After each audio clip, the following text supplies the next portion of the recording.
So that's the question, can we do an invisible repair? Now I'm not sure if I can or not, but there's one thing for certain, I'm willing to give it a go. I'm Rick, and this is Rick's Rust.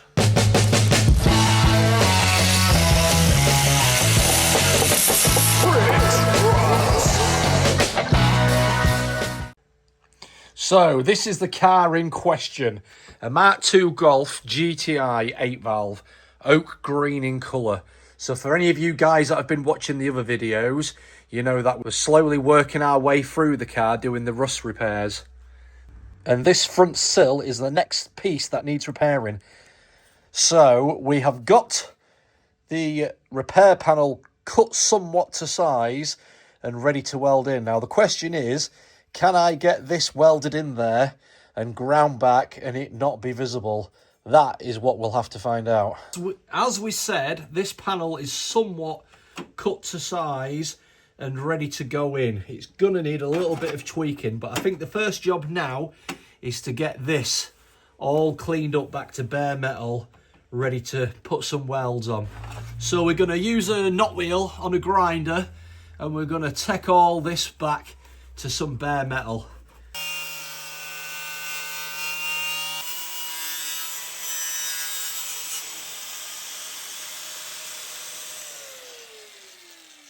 So that's all cleaned up with the knot wheel, and then I like to just go over it a little bit and make it a bit more scuff with the finger file. Just lightly go over it, it just leaves a cleaner metal.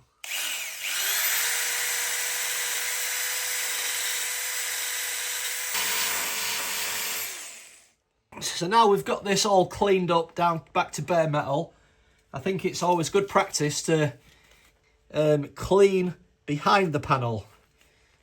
Not always accessible, but if you can get in there, I think it does help.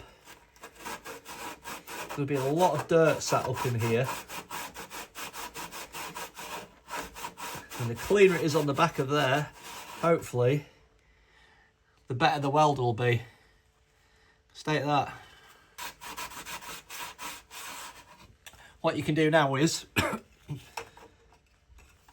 get your panel fitted up again, see if it needs any minor modifications or anything doing to it. And if you're happy with it all, get your panel prepped. So this is just a cheap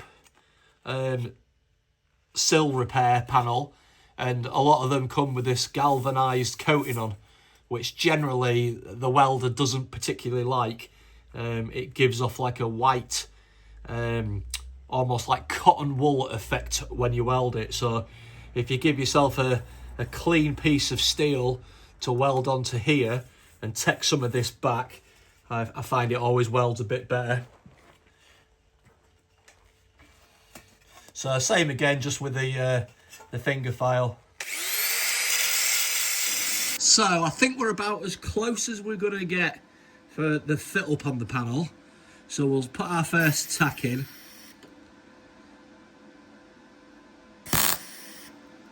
That's a nice clean tack. So that's our first one to hold it. You can see it sinks slightly here, but this is lovely and flush.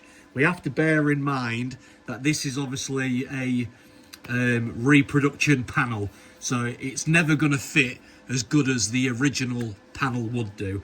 So it's a case of just making do with what you've got and trying to get it fitting up as best as you can. So we'll come back up this way. I've got a little offcut of some metal here, and because this is sunk, not sunk, it's just don't fit tight up against, we can pull this back until we get it level, so we can feel that's level there. So same again, a little tack on there. Take out this little sliver of steel, and then I don't know if you guys can see, but this top bit here, these two don't run true, just because this has got more of a bevel going into it than this piece has. So now that we've got it tacked in, we can get our hammer. I'll just pull you guys back a little bit so I don't whack the screen. Get our hammer and we can just gently bring that in. So hopefully it'll just stretch the metal a bit because we have got it tacked intact.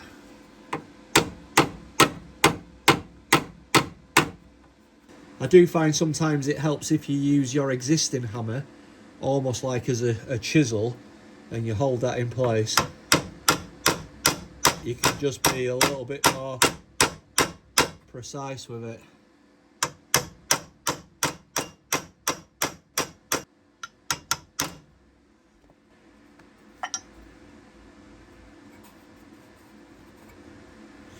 Yep, so now I'm happy with that. I'll just pop a little tack on it.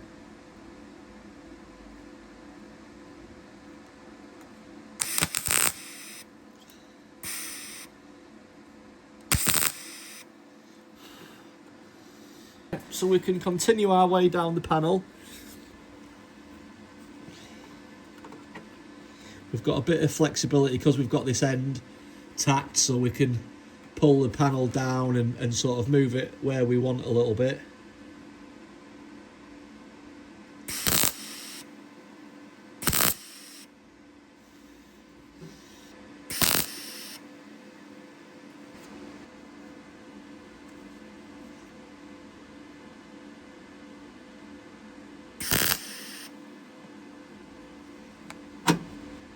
So we're just manipulating the panel in or out depending on how we want it. Just trying to keep it flat. And then as minimal heat as we can into it. So we've got ourselves into a little bit of a position here where our cut line's gone really tight. So we can either try to pull that down, but I think it's too tight, or we can get the angle grinder and we can open this up a little bit and give ourselves a bit more space to get in there.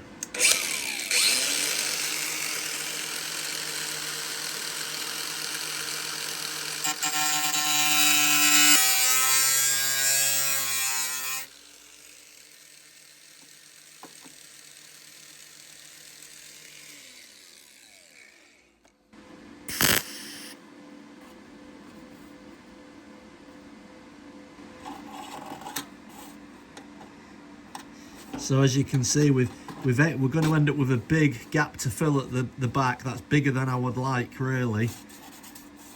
But we're going to have to work with it now.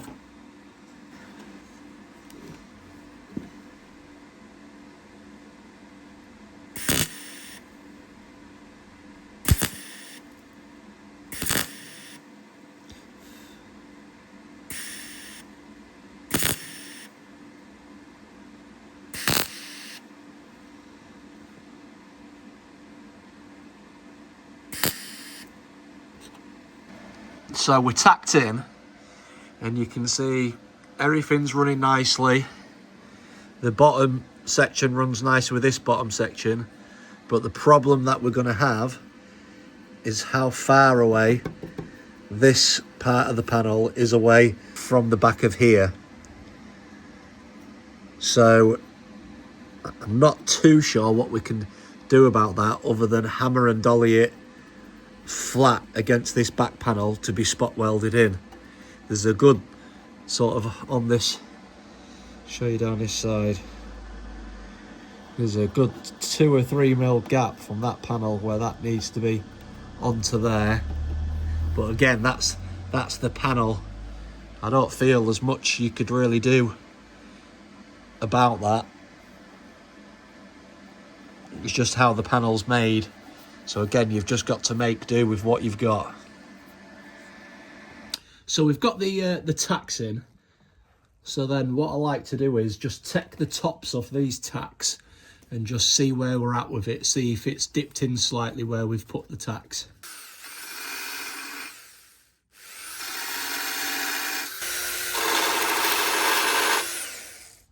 Right, so we've got all them ground back. So then we'll bang some more tacks in. And it does feel, there's a couple of little high spots, There's a little bit high.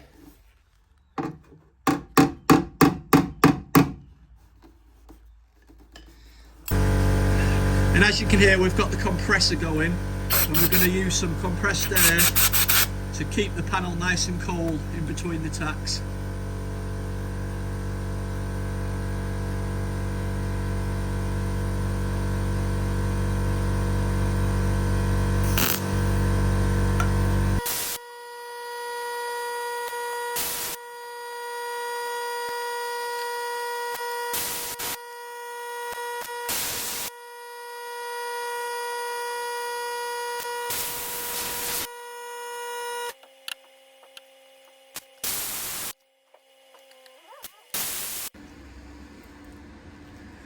Right, we're all welded up all the way across. I have hammered and dollied this off camera just to get it up a bit, but yeah, I'm not happy with it, so we're going to readdress this. It's just that the panel's just not great. If I was doing this again, I would chop this and alter it before I tried to put the panel in, but heyo. Right, so now we're going to grind these welds back and see what we're left with.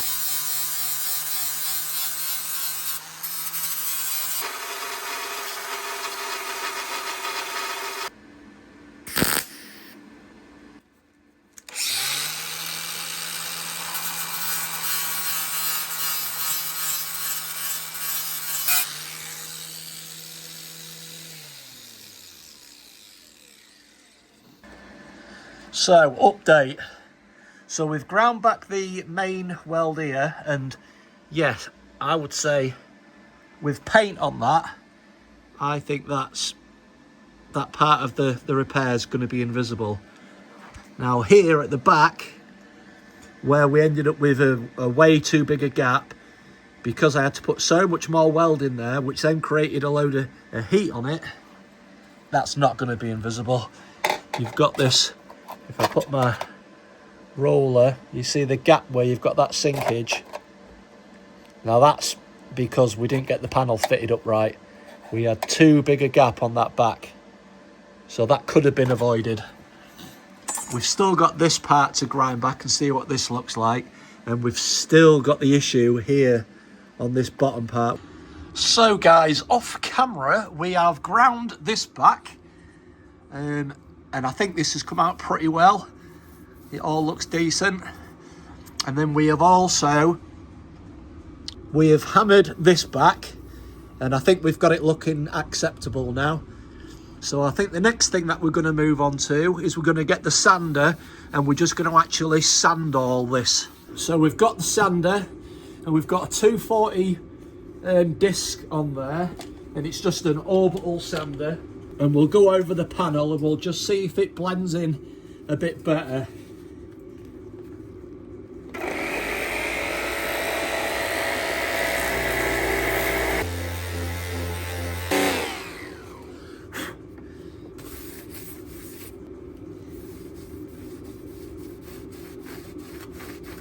I think you'll agree and say that this part, yeah, that looks seamless.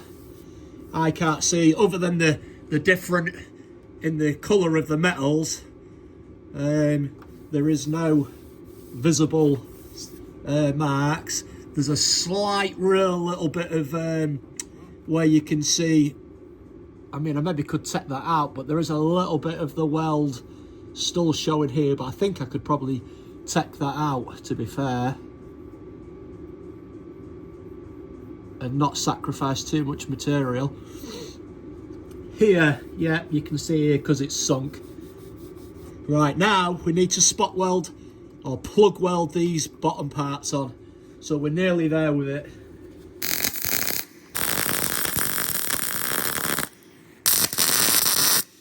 A couple of these plug welds were a bit spicy. I think because we've got so much primer on the back of there, and yeah, it don't particularly like it, so it was spitting all over the place, but it's there. So now we just all need to do now is grind back these spot welds, plug welds, and then we'll have a look and we'll see what the final result looks like. So I'll join you guys in a minute. I'm gonna say from this angle, looking at this top section, I think once paint's on there, you would be, you see slightly here where the some weld marks are, but I think that would be hidden in paint and you wouldn't really know. I think you could get away with putting no filler on that. Doesn't feel sunk or anything. Bits like this, yeah, now they're going to be noticeable, but I will have seam sealer over that, so you wouldn't see that. And then the same again down here, these spots, I would seam seal all this, so you wouldn't see this. Now really, the most visible point, or the point that I wouldn't get away with, is the sunkenness here, and I can feel that. I know you guys can't see it, but once we put this, like I showed you before, once we get that straight edge on there, yeah, you can see you've got a mil or so sinkage all the way down. I'll get some epoxy primer on there and we'll have a look and see what it looks like in a little bit of paint.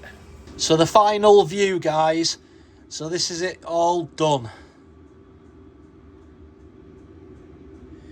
You can see at the back here lots of lumps and bumps, which is where that sunk part is, and there is once you've got the paint on, you can see a visible line here. I mean, you can't feel it, but you can see it, so it's gonna need a little bit of filler on it. Same in here, look, little indentation in here, it's gonna need a bit of filler.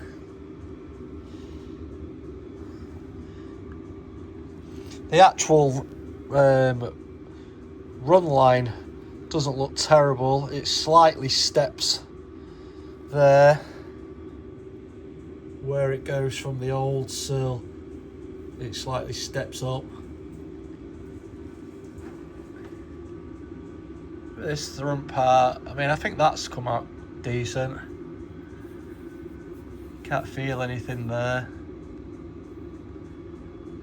But yeah, so that's the final result. So, was this repair panel invisible? In my eyes, no it wasn't. But we learnt some things along the way. Preparation is key. If I'd have got that panel made closer to fit from the start, we wouldn't have had that sinkage that we had at the back of the panel, and it would have made an overall better repair. I hope some of you guys have taken a few things away from this video and it's been useful. I think with every panel that I repair, I find that I get a little bit better and get a little bit more knowledge.